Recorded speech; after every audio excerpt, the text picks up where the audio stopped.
When they do that first overnight reset, boom, the exit strategy there is to convert as much gold as you need to into whatever the currency of the realm happens to be, whether it's dollars or it's CBDCs or it's stable coins or whatever it happens to be. Convert enough gold to, bam, pay that mortgage off. So that's another part of the exit strategy. I've been talking a lot about what's happening out there with the debasement trade. And so I want you to imagine, if you will, the global economy being like a giant boat. And for many years, governments have been patching holes with duct tape in the economy and borrowing more money and printing cash to keep those things afloat. But frankly, now the boat's starting to leak faster and faster than they can fix it. So some smart passengers like Ray Dalio, Ken Griffin, these are big kahunas, they're grabbing golden life jackets. Why? Because they think that the boat's money system, the dollars and the government bonds, might not hold up much longer. And if the crew keeps ignoring the leaks, well, odds are more weight, more debt. That boat is sinking. Even big institutions like Canada's pension board, well, they're worried and they're saying, hey, maybe treasuries aren't the safe spot that they used to be. Oh, shocking. They were never, but I guess with a lower level of debt that could work. So what are people doing? Well, they've been jumping toward gold and toward silver. Physical. The physical markets are taking over the paper markets. Now, I know what's happening in the paper markets today. Of course, everything is severely stretched. And right now, we are on risk on. But quite honestly, with the U.S. Treasuries, well, they aren't the unimpeachable safe harbor asset that they were once, well, at least that they appeared to be.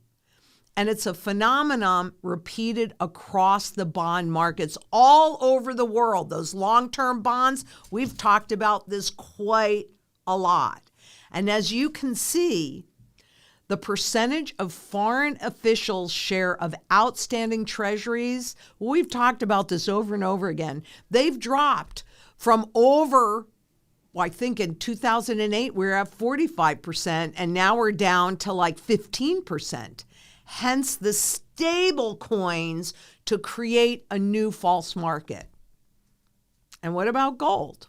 Well, global central bankers have been loading up on gold, and who knows more about what they're doing, about that devaluation trade. That's the central banker's job, is to devalue the currency, but to do it in a way that you don't notice. But now we're at the end. And so things that once worked no longer work. And when you see these titles, the debasement trade, what they're really telling you is that it's time, that they're telling you that this is the end of the system. The fact that they're so darn blatant about it. And why aren't people more up in arms? I suppose that's what's showing in the spot prices on both gold and silver. But I'm going to tell you, the physical markets are now overwhelming the paper markets. We're in the most interesting place that we could ever be. And we need to talk about this because seriously, the fact that they are touting the debasement trade, and we've got headlines around it, the debasement trade is ripping across world markets because all of the global central bankers, they have no tools left. It's just more debasement. And the more that happens, the faster the inflation, the less confidence that the public has, both in the markets and in those that are leading the markets. And what's the goal here? The goal is to make this transfer into a surveillance system without you complaining.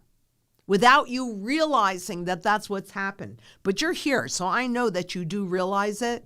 And I know that over time, you've seen me over and over and over again show you how silver protects your ability to buy the same goods and services over time. Gold actually expands it. And gold is outperforming every single fiat currency. Every single one of these, physical gold, physical silver, is outperforming and has been for a very long time, going all the way back to 2000. Deb Warner asks, Lynette, can you give a broad overview of what the exit strategy will look like for most folks? I appreciate and respect your advice. Now, it depends on, the strategy is built in layers from sustaining your standard of living. So the exit strategy actually in there is to have a level of cash, maybe a level of gold backs, maybe a level of glint or some kind of electronic convertible gold. You must, or redeemable gold, you must have the ability to pull it out or I cannot support it. And actually that's the kind of gold and silver that you use up as you need to sustain your standard of living. So that's one of the parts. And remember, this is built in layers, which means that there are layers in each piece of the exit strategy. We also want to protect the fiat money wealth or whatever wealth you've managed to accumulate. So real estate is a great example of that. And let's say you're sitting on a mortgage. Well, part of the exit strategy is the ability to, when they do that first overnight reset, and I'm going to show you this in more depth, but when they do that first overnight reset, boom, the exit strategy there is to convert as much gold as you need to into whatever the currency of the realm happens to be, whether it's dollars or it's CBDCs or it's stable coins or whatever it happens to be. Convert enough gold to, bam, pay that mortgage off. So that's another part of the exit strategy. Then, as we are moving further through this trend cycle, and those income-producing assets that right now have been targeted for reflation, so they're at absolute nosebleed levels, plus those zombie corporations that really should not be existing but have been kept alive for a variety of reasons that we've talked about in the past. We need all of that to wash out, because in the real world, things always go from in the tangible asset world, I should say. From undervaluation to fair valuation to overvaluation to fair valuation to undervaluation. That is a constant movement. So right now, they're at the extreme because people watch the markets go up, whether they're real estate or stocks or crypto or whatever it is, and they go, oh, that's good. But that's not the real trend. The real trend is the value of the currency going down.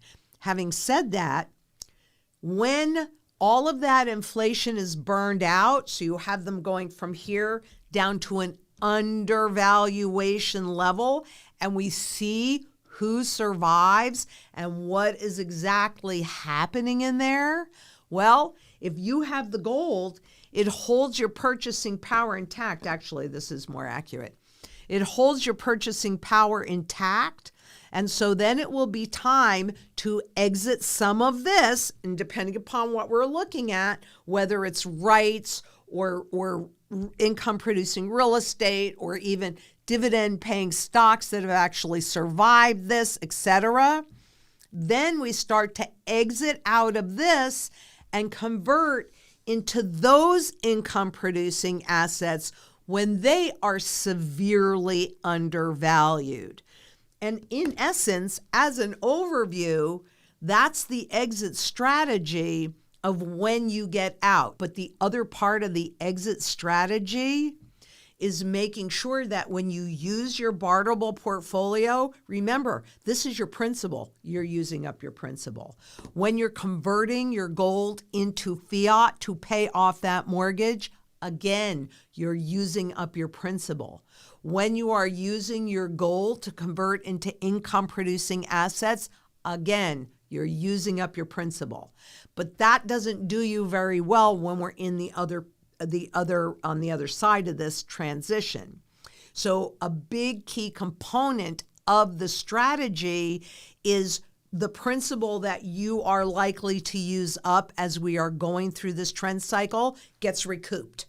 So that by the end of it, when we're in the new system, and believe me, we are not going away after we go into the new system, because everybody should always have a foundation of sound money in their portfolio to protect anything else they want to do. So we'll evolve as you guys evolve. But that's a big part of the exit strategy, is to recoup any of the principal that we use, any taxes, because taxation and fees and penalties and fines, these are tools that the governments use to keep you in the system and prevent you. I mean, if you read their documentation when they're setting things up, what do they say? They say, well, how much of a fee, like when they changed the money markets, it was how much of a fee do we need to charge so that when people see that, they go, oh, no, I'll just leave it there.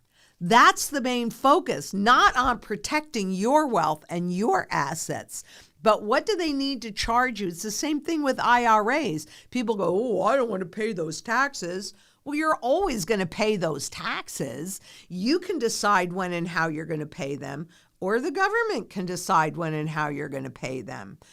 That's up to you. But no matter when you choose to do it, we want to make sure that whatever fiat money wealth you've accumulated, if that goes to zero, it doesn't impact you. What if I'm right? What if I'm wrong? This whole strategy is about it not really mattering if you're right or wrong, because we're going to cover every single base.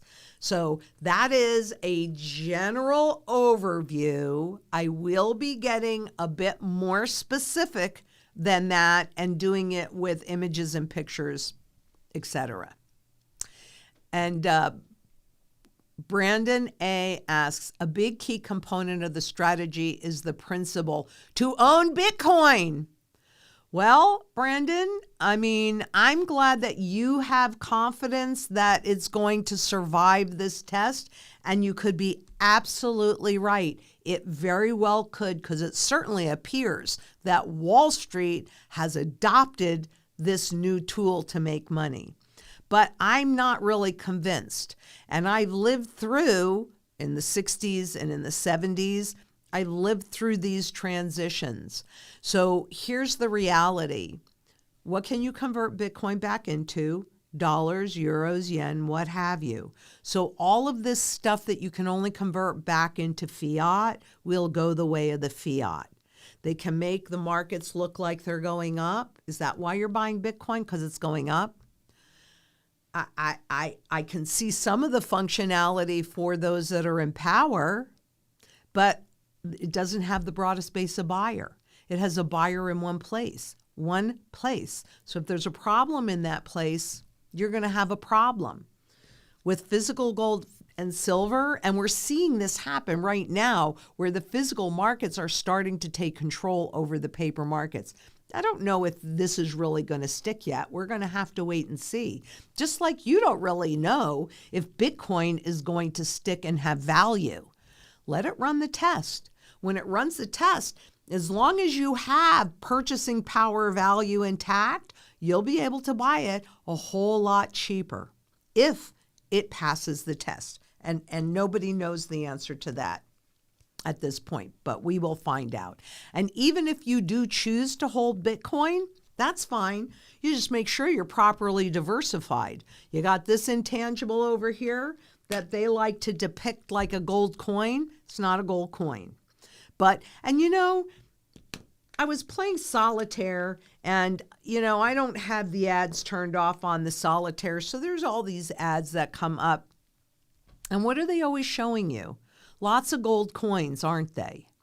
Why? Because we humans know in the back of our minds, even though we've been trained away from it, that real gold, physical gold, is real money. That's why they depict all these cryptocurrencies when they're trying to give them a physical presence. There's a reason why they make them look like gold. Think about that. There might be a little bit of education in there for you. So everybody must do what they're comfortable doing, regardless of what anybody says, because frankly, you're the one that's going to live the consequences of whatever choices you make, to the good, to the bad, to the neutral. It doesn't really matter. But the more diversified, properly diversified you are, the chances of you weathering that storm in a positive way are much higher than if you have all your eggs in one basket.